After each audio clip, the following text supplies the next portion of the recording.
The time is now for the Dr. Bob Sports Podcast. I am Tanner. I am our head of analytics, and I'm in my 8th year working alongside Bob to originate our NFL and college basketball bets. And today, as always, I'm joined by our digital media specialist, Grant. How we doing? Doing great, Tan, and it looks like you're getting in the Christmas spirit there. You got a new background for us? Yeah, I got a new background. We're down on Cape Cod for all the Christmas festivities, so I'm at my wife's parents' cottage down here, and they've got it all decorated. When we showed up, I'll spin around, show you we've got even a little Christmas tree over there. So happy to be down here, and honestly, I can't think of a better background for an NFL betting podcast.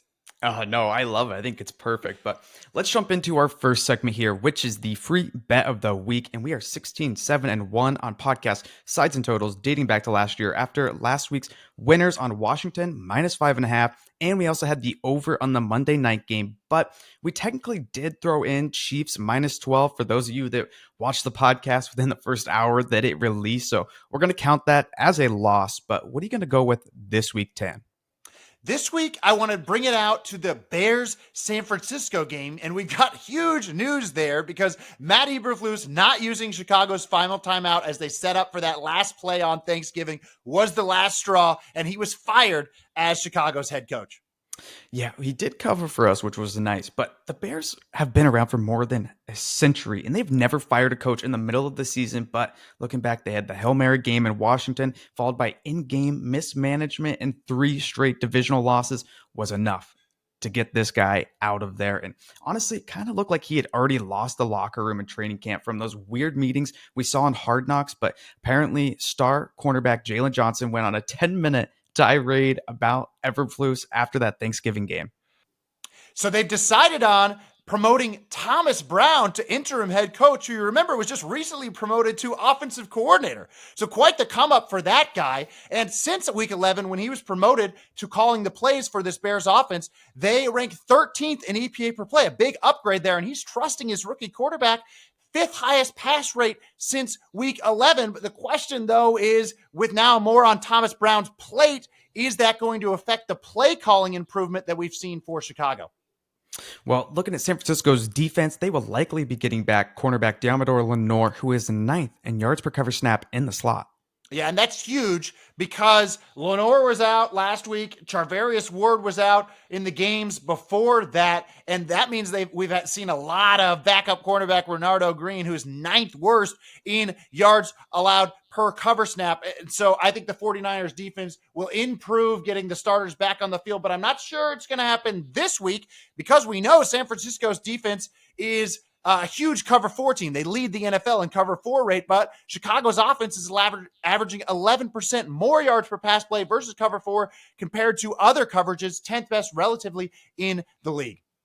Well, looking at the Bears offense, starting right tackle Darnell Wright was carted off last week, but he surprisingly might be available on Sunday because he's been putting in limited work at practice. And that would be huge to get right out there across from Leonard Floyd, who ranks 13th in pass rushing efficiency because the 49ers don't have that double edge rushing duo because they're likely going to be without Nick Bosa again. Now, if Wright is out, that is going to spell trouble. Leonard Floyd would have a huge day because backup right tackle Larry Borum surrendered a 22% pressure rate against the Lions after Wright went out of the game. Well, San Francisco's offensive line did not allow a single sack or quarterback hit, and they were responsible for just 2 quarterback hurries on 22 snaps last week without left tackle Trent Williams and left guard Aaron Banks. But I think this might have been due to weather. I mean, if you go back and watch, those defensive linemen were slipping, getting out of their stances. I mean, neither side even really got to the quarterback in that game.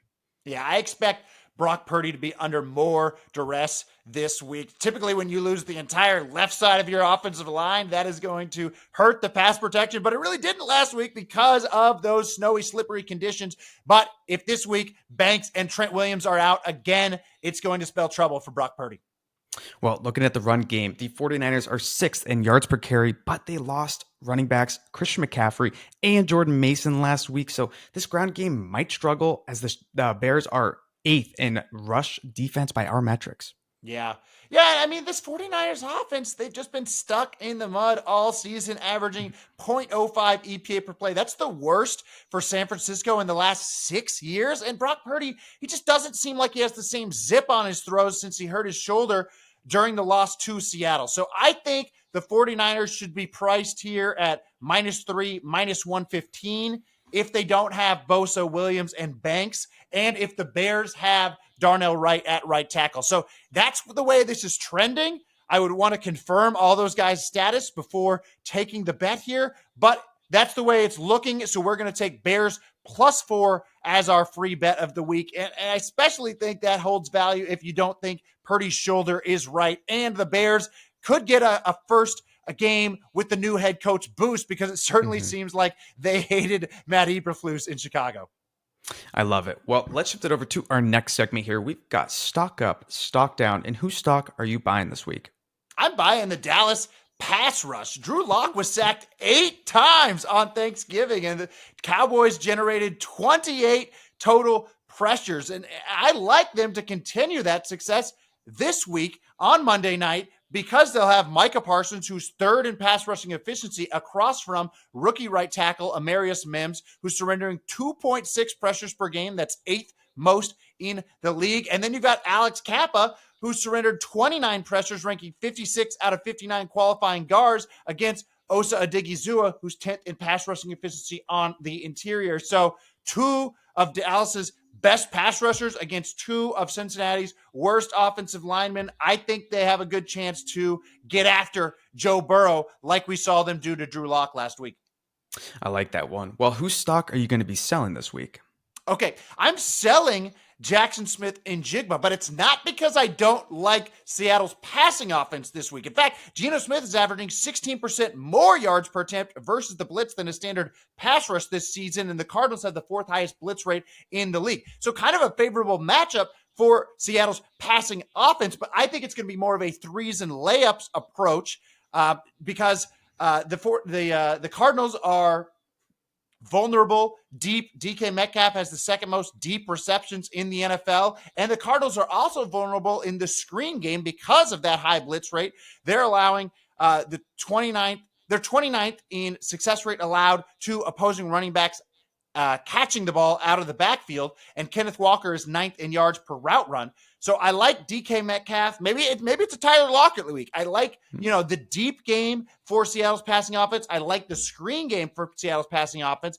But Jackson Smith and Jigba, who leads the NFL with 720 yards from the slot, is likely to be limited because he'll be going against nickelback Garrett Williams, who's 2nd in yards per cover snap allowed in the slot. Well, my fantasy teams do not like to hear that, but let's shift it over to the injury watch. And Tennessee's defense will likely be without starting cornerbacks Chidobe Awuzie, L'Jarius Sneed, and starting nickelback Roger McCreary, who was 4th in yards per cover snap in the slot. Yeah, so the McCreary loss means all 3 of Tennessee's cornerbacks are out, plus starting safety Quandre Diggs. So, I mean, Mac Jones isn't going to light the world on fire, but he should be able to do it against the secondary missing 4 of 5 starters. Our metrics have Mac Jones about 3.4 points worse than Jacksonville's offense has been this year. So, about 4 points worse than Trevor Lawrence. I think that's a fair adjustment for Mac Jones, who's been fine.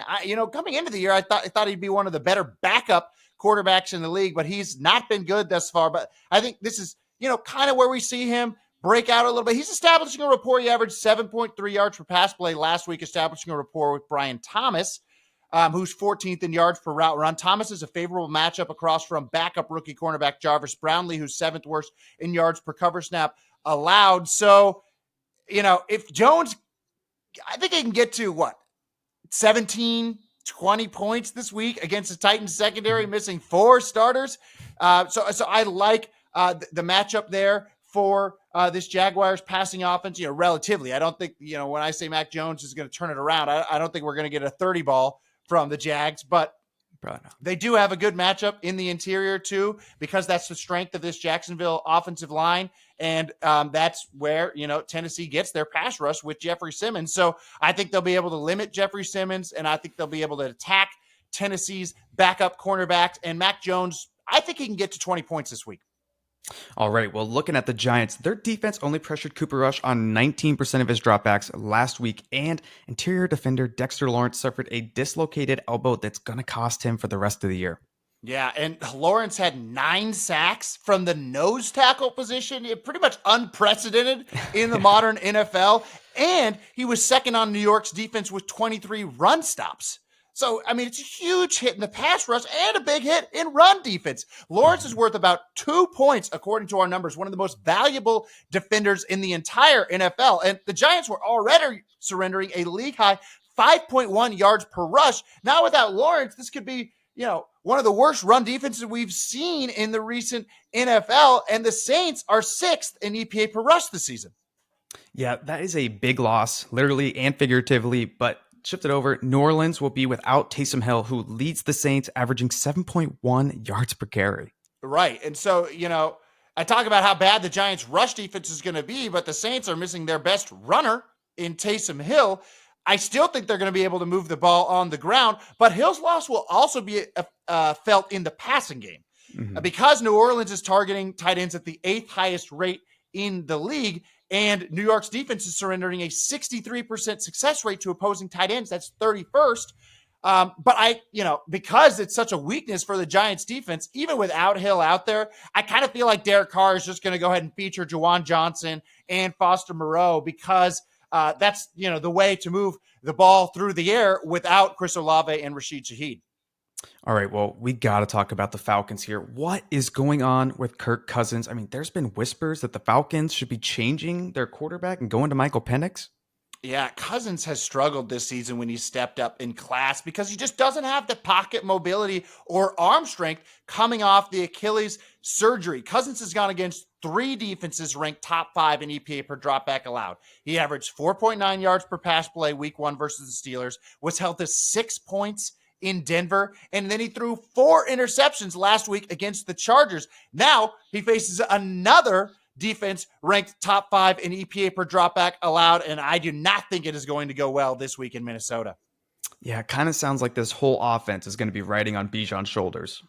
It does, and I don't know. I mean, the Vikings have been great against the running back this year, right? They're allowing a league low negative 0.27 EPA per rush, and Bijan, he's been great as a receiver, but the Vikings are conceding just a 35% receiving success rate to opposing running backs. That's 2nd in the league. So I think Minnesota's defense is going to dial up the blitz like they did last week against Kyler Murray, who averaged negative 0.15 EPA per dropback versus Minnesota's blitz. And the Falcons have a 5% turnover-worthy play rate, and I expect the Vikings to get at least 1 interception in Kirk Cousins' homecoming game on Sunday. All right, well, looking at the Eagles, it looks like they are going to be having back Darius Slay and Devontae Smith this week. Yeah, and it's important to have 2 wide receivers against the Panthers because the Panthers, for as bad as they've been this year, have a lockdown cornerback in J.C. Horn. And so I think, Horn is going to be on A.J. Brown with some safety help. So getting back Devontae Smith this week is huge. So that Jalen Hurts has somewhere to go with the ball. And Hurts certainly should have enough protection to get Smith the ball because right tackle Lane Johnson ranks 2nd in pass blocking efficiency, and he's going to completely shut down the only pass rush the Panthers have, edge defender Jadeveon Clowney, who has 12 more pressures than any other Carolina defender. Now, I just made a big case for how the Eagles can have success through the air this week, but they might not have to because we've seen them be able to put games to bed with their league-leading rushing offense this season. The Eagles have just a 21% drop-back rate in the 4th quarter since the bye week when their defense came on, as the Eagles are allowing a league-low negative 0.17 EPA per play since that week 6 bye week. Yeah, they've been going crazy. But looking at the Cowboys, they are going to be getting back tight end Jake Ferguson, who is 9th in yards per route run. Yeah, that's a good matchup for Ferguson on Monday night against the Bengals defense, ranked 29th in EPA per target allowed to opposing tight ends. All right, well, let's shift it over to our next segment here. We've got the DraftKings player of the slate, and who are you putting in your lineup this week? this week you've got to put Brock Bowers at 6,500 in your lineup. So Aiden O'Connell completed a league-high 5 passes on balls thrown over 20 yards in the air last week, and I expect O'Connell to continue going deep on Sunday to Brock Bowers because he's going to have some good protection. And Aiden O'Connell has been great throughout his career against the blitz, and the Buccaneers have the second highest blitz rate in the NFL. So I think O'Connell's got a favorable matchup there. Tampa Bay's defense is 31st in EPA per target allowed to opposing tight ends, and they're likely going to be without starting safety Jordan Whitehead and his backup, Mike Edwards. So the Buccaneers are definitely going to struggle against Brock Bowers, who is 3rd in yards per route run among tight ends. Yeah, he is truly incredible. He's just been an absolute animal this year. So I love that pick. But let's shift it over to our next segment here. We've got the weather of the week and what's out there. Yeah, not a ton of nasty December weather that we typically see this time of year. So I wanted to talk about the perfect conditions, nearly 3 points better than average by our metrics in Dallas. And I think that's relevant because the Bengals defense is falling apart and they're not going to get a reprieve from any sort of weather this week. Last week, they were without starting linebacker Logan Wilson. Interior defender Sheldon Rankins was out. And starting cornerback not starting cornerback. It's the backup cornerback because Dax Hill went out earlier this year. So his backup DJ Turner came in and he was conceding 0.77 yards per cover snap. But now he's out. So they're going down to 3rd stringer Josh Newton, who's surrendering nearly a half yard per cover snap worse than DJ Turner was. Yeah, last week in this segment, you talked about how the scoring conditions were going to be much better for Jameis, and I mean, he put on quite the show. Jameis became the 3rd QB in NFL history to throw for 400 plus yards and have multiple pick sixes on Monday night. So we also saw the Browns versus Steelers total get blasted up from 41 to 44 before there was a little bit of resistance. Yeah, I mean, Jameis Winston showed you why he is an overs quarterback last Monday night. And like you said, a ton of people bet into that early in the early market this week. But now it's the total's coming back down because I think there's an appetite to bet unders in the second matchup in divisional games late in the year, especially when the teams played just 2 weeks ago because familiarity leads to lower scoring.